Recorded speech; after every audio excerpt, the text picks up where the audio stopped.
आखिरकार Xi Jinping मान ही गए और जो भारत के साथ पिछले कई सालों से तनाव चल रहा था उसमें अब दोस्ती की मिठास आती जा रही है और दोनों देश अब दोस्ती का हाथ बढ़ा रहे हैं एक दूसरे के सामने। बहुत कुछ चल रहा है इस वक्त जियो पॉलिटिक्स में और शी जिनपिंग ने आखिरकार वांग यी को भारत भेजने का निर्णय ले ही लिया और भारत के विदेश मंत्री एस जयशंकर से मिलकर उन्होंने एक ऐसी रणनीति बनाई कि दोनों देश अब अमेरिका जैसे देश को भी टक्कर दे पाएंगे और एलएसी पर भी एक फैसला आया है।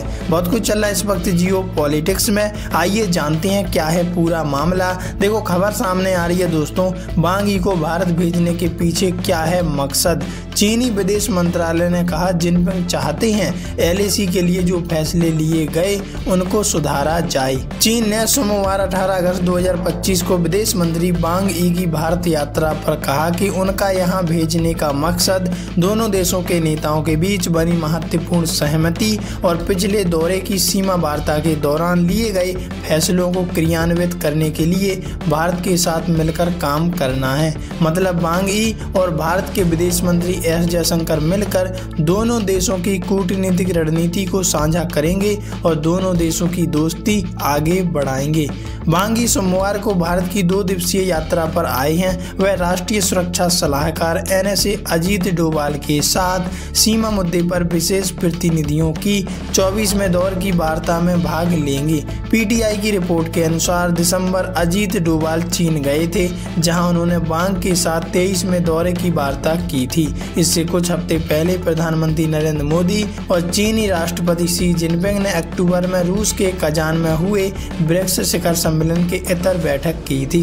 इस बैठक में दोनों पक्षों के बीच विभिन्न वार्ता तंत्र को बहाल करने का निर्णय लिया गया। ऐसे में हम जान सकते हैं कि अब दोनों देशों के बीच जो खटास थी वो मिठास में बदलने वाली है और दोस्ती पटरी पर आने वाली है। चीनी विदेश मंत्रालय की प्रवक्ता माओ निंग ने कहा कि वांग यी की यात्रा के जरिए चीन भारत के साथ मिलकर काम करने की उम्मीद करता है ताकि नेताओं के बीच बनी आम सहमति को अमली जामा पहनाया जा सके। इसके तहत उच्च स्तरीय आदान प्रदान को कायम रखना, राजनीतिक विश्वास को बढ़ाना, व्यवहारिक सहयोग को बढ़ावा, मतभेदों को उचित तरीके से निपटाया जाना और चीन भारत संबंधों के स्थिर विकास को बढ़ावा दिया जाना है।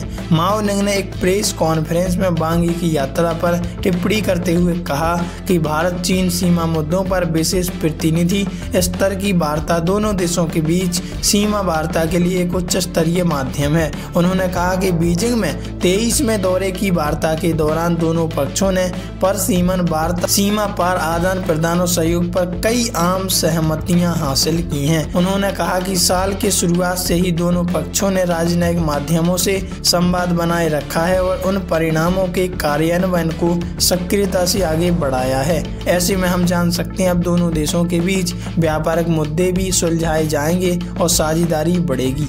वैसे आप इस बारे में क्या कहना चाहते हैं कमेंट में लिखकर जरूर बताइएगा।